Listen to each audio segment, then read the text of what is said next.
Oh, c'est quoi ça? Il y a un vieux yaourt là. Ah, je comptais regarder les dates, mais il va falloir que j'arrive à savoir à qui appartient cette maison. J'ai entendu marcher.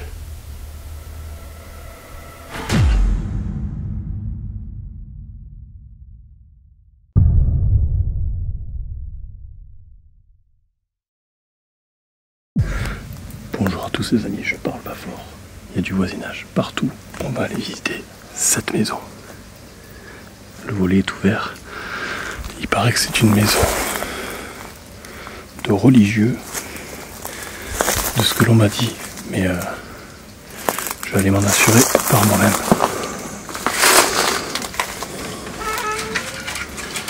Donc voilà.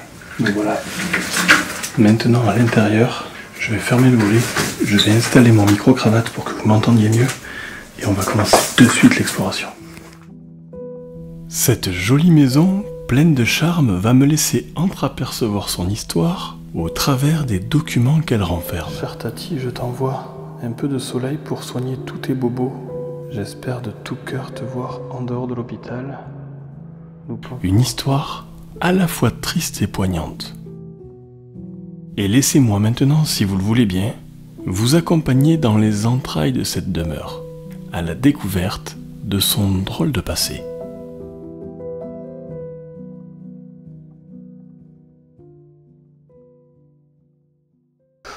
Bon voilà les amis, le micro-cravate est installé, je vais utiliser ma nouvelle lampe. Cette nouvelle lampe m'a généreusement été offerte par Flashlight Brand, un site de vente spécialisé dans le domaine de la lampe torche, proposant d'innombrables produits de marque connus et reconnus. Preuve de leur compétence dans ce domaine, ils ont choisi de m'offrir la lampe que tout bon explorateur devrait avoir dans son sac. Il s'agit de la mythique Olight Seeker 3 Pro.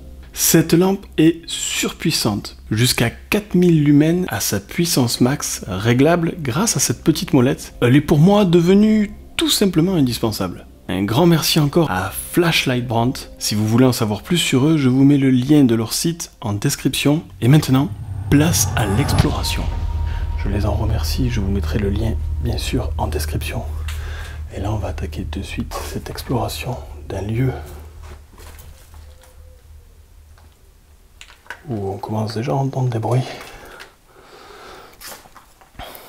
J'arrive. Oh, j'arrive dans un immense couloir avec beaucoup d'objets, un canapé au milieu là. Ici vous avez un meuble plein de documents, de papier. Oh, regardez ça, il y a même un cadre avec des photos de famille,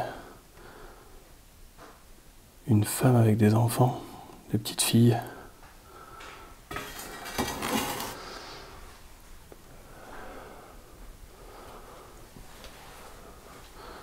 Alors la maison est dans un tout petit village et il y a des maisons à proximité, c'est pour ça que je parle très doucement. Et là on dirait une... Ouais. Là c'est la cuisine, regardez, tout est encore là. Il y a tous les papiers avec les noms de famille. Je vois des dates 2003.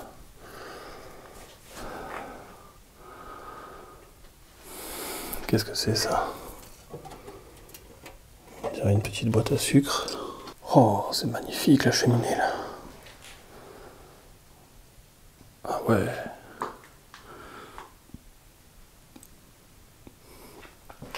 Regardez ça, il y a le fauteuil avec le petit gilet tricoté. Encore un sac de femme encore. Qu'est-ce qu'il y a là-dedans?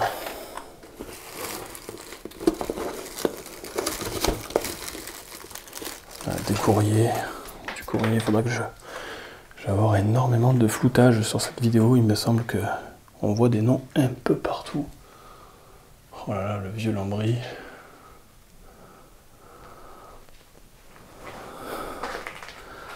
La vieille télé-radio là. J'entends un peu comme des bruits.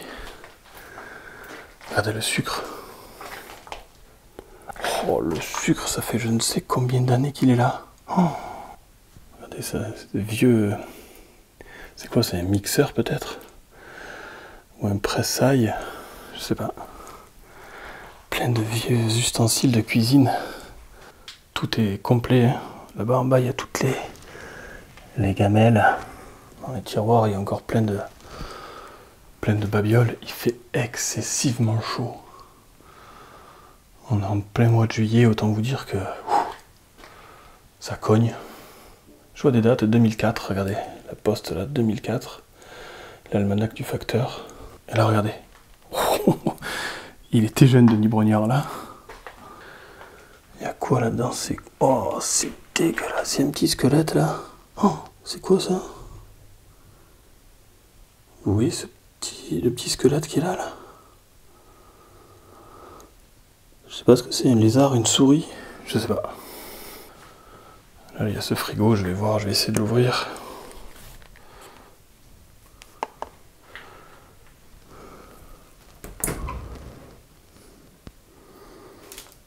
Il y a encore des trucs. Hein.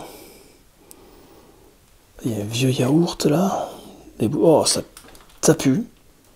Non. Ah, je comptais regarder les dates, mais hors de question. Oh, je vais quitter la cuisine là. L'exploration de cette première pièce m'a déjà donné quelques pistes sur l'éventuelle date de l'abandon de cette maison. Il aurait eu lieu a priori au début des années 2000. Il me reste maintenant à découvrir le pourquoi du comment. Là on arrive dans ce grand couloir. Je vais essayer de pas trop éclairer à l'extérieur parce que la nuit commence à tomber, vous voyez. Qu'est-ce que c'est ça? Une espèce de réserve où sont entreposés plein de produits ménagers, de l'eau. Une réserve aussi d'aliments là, des pâtes, de la farine. On pourrait se dire que depuis toutes ces années où je visite tant et tant de maisons, je pourrais m'en lasser, mais en fait, c'est vraiment un cliché, un instantané de la vie des gens qui y ont vécu.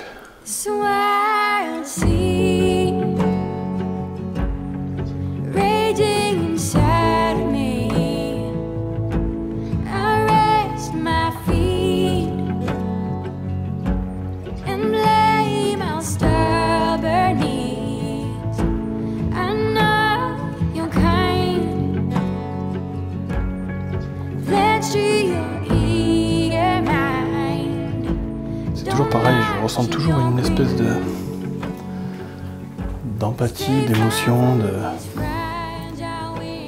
C'est vraiment incroyable. Comment les gens peuvent laisser ça? Il va falloir que j'arrive à savoir à qui appartient cette maison, s'il y a des héritiers, et quelle est son histoire surtout. Là, je vois qu'il y a quoi? C'est quoi ça? Ça c'est un salon. Regardez ça, oh là là, le salon. Il est complet. Je vois qu'il y a beaucoup de produits, beaucoup de gaz, de pansements, bétadine. Tout est là, la maison est complète. Regardez tous les médicaments, tous les produits là pour de pansements, des compresses. Et là, regardez la télé. La télé, elle est sous un... Je posais la lampe. La télé est sous un... Oh, elle est magnifique. Elle est sous un linge cousu spécifiquement pour elle. Pile poil à la taille. Là, il y a un jeu de domino. Alors, je suis désolé, je suis peut-être un peu inquiet et suspicieux, mais il y a beaucoup de voisinage.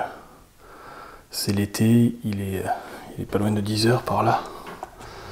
Il fait encore à peu près jour. Et les gens sont dehors en train de manger. Il est fort probable que je puisse me faire entendre. Je ne vais pas rester très longtemps dans ce lieu. Je vais essayer de prendre le plus d'informations possible pour pouvoir vous en raconter son histoire. En tout cas, de ce que j'en aurais appris. Là, je vois qu'il y a des photos, une fois de plus. Des photos d'enfants. Oh, c'est quoi ce tableau là? Une espèce de bas-relief. C'est incroyable. J'ai entendu marcher.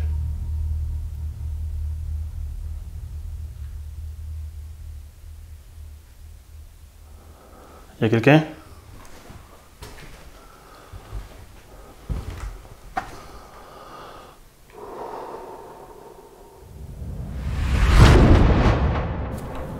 Ouf. Malgré cette petite frayeur, je vais continuer mon investigation.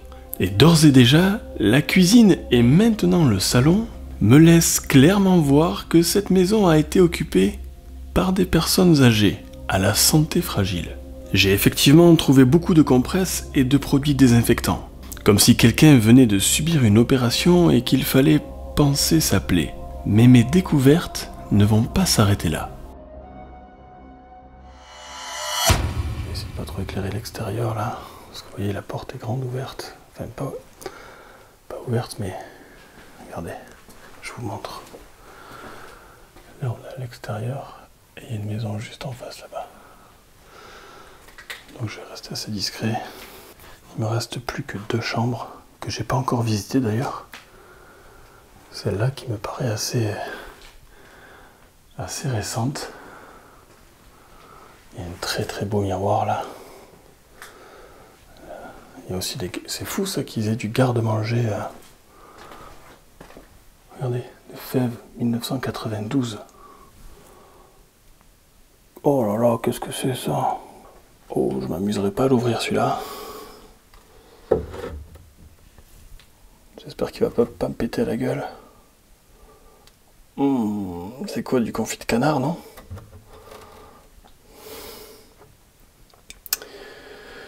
Foie de canard. Putain, c'est... Ça, c'est du foie gras, ça, non? Des fruits. C'est fou, hein, les anciens... Les anciens avaient des réserves alimentaires un peu partout. Là, vous avez encore une blouse, 2 même. Ça, c'est des blouses de mamie. Hein. Nos grands-mères en portaient, certaines en portent encore. Ces fameuses blouses. Là, tout est rangé dans du plastique. Et là, il y a une ceinture, des collants, des bas. Enfin, des collants plutôt. Encore des sacs à main. Là, il y a des radios. Des radiographies. Oh, c'est quoi ça? Ah, peu cher, ça me fait de la peine. Il y a un chat qui est venu finir ses jours ici. Sur ce lit. Probablement bien longtemps après l'abandon. Je pense pas que ce soit... Je pense pas que ce soit le chat des propriétaires, ça m'étonnerait. J'ai pas vu ni de litière, ni de gamelle, ni de croquettes, ni quoi que ce soit. Et ça m'étonnerait que ce soit dans la chambre qui reste là. Je vais regarder, il y a des os encore là. Puis alors il n'y a pas d'odeur, donc ça veut dire que ça doit faire très longtemps qu'il est mort, peu cher. Hein. Ça fait toujours de la peine de voir ça. On les préfère vivants que morts à nos animaux. Regardez ça, c'est tout. Tout est sous film plastique. Peut-être pour lutter contre l'humidité ou... Je sais que les anciens faisaient beaucoup ça. Ils achetaient ces appareils pour mettre le linge sous vide. Ça se fait encore, hein, d'ailleurs de nos jours, ça se fait encore. Et là, il y a pareil un vieux buffet. Pareil, il y a un vieux meuble, une vieille commode. Avec encore des courriers, du courrier, il va falloir que je floute tout ça. Il y a des adresses en pagaille. Voilà, des bois des Ferralgan, la lampe torche. Pareil, la lampe torche qui date pas d'hier. Mais là, ce petit miroir est vraiment très beau. Hein. Je le trouve dans son jus et vraiment magnifique. Une bouteille de 1963. Château Laborie, Côte-du-Rhône. Autant vous dire qu'il est peut-être pas très bon de l'ouvrir celui-là. Surtout vu l'état du bouchon, regardez ça. À mon avis, il a été éventé celui-là. Je baisse ma lumière là parce que je suis dans le couloir. Et là pareil, on a une chambre où on dirait que ça a été un peu fouillé là. Il y a des radios, des trucs, du courrier en pagaille, ADMR. Il y a plein de serviettes pour les fuites urinaires. Regardez le sol jonché de papier, de sacs à main, de vêtements pour femmes. J'avais vraiment la sensation qu'il n'y avait que des femmes qui vivaient là. J'ai pas vu de... Putain. C'est moi qui fais ce bruit? Oh, con. J'ai pas vu de papier d'homme. Ah bah au moment où je dis ça, je vois quoi là? Carte ancien combattant. Ah, c'est quoi la date là? 1940, ouais ça date. Hein.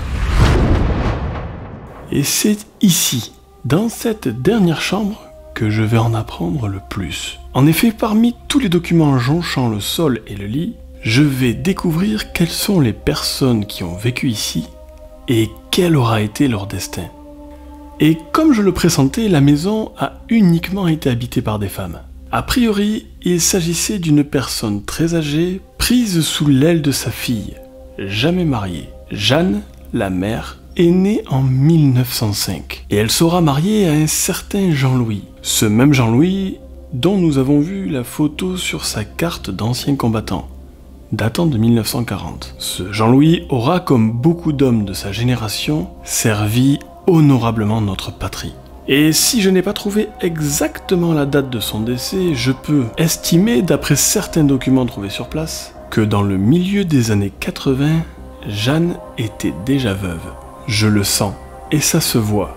Je suis ici au sein d'une famille très religieuse. Et c'est donc, tout naturellement, que quand l'autonomie de Jeanne fut altérée, sa fille, Henriette, l'a prise sous son aile afin de s'en occuper du mieux possible. Mais malheureusement, après plusieurs allers-retours à l'hôpital, Jeanne va rendre son dernier souffle. Ici, dans ce lit. Nous sommes en 1998. Henriette, alors âgée de 74 ans, se retrouve seule, sans sa mère. Et commence malheureusement, elle aussi, à avoir de sérieux problèmes de santé. Et c'est après plus de 7 ans de combat contre la maladie. Elle décédera à son tour, en 2005. Bien qu'Henriette n'ait jamais eu d'enfant, il subsiste pourtant de la famille. Car comme nous avons pu le constater, ses nièces et neveux prenaient régulièrement des nouvelles d'elle. Mais il est fort dommage de constater qu'après son décès, personne ne se soit occupé de sa demeure, la laissant ainsi à la merci des cambrioleurs et du temps.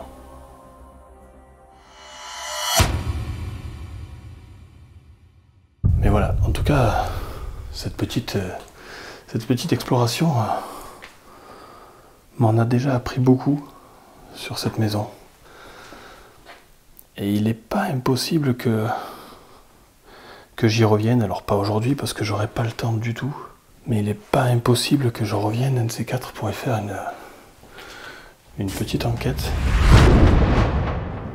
À la lumière de ce que j'y ai découvert, je pense effectivement qu'une enquête paranormale s'impose ici. Il me reste juste à espérer que le jour où je reviendrai dans cette région, cette maison soit toujours ouverte.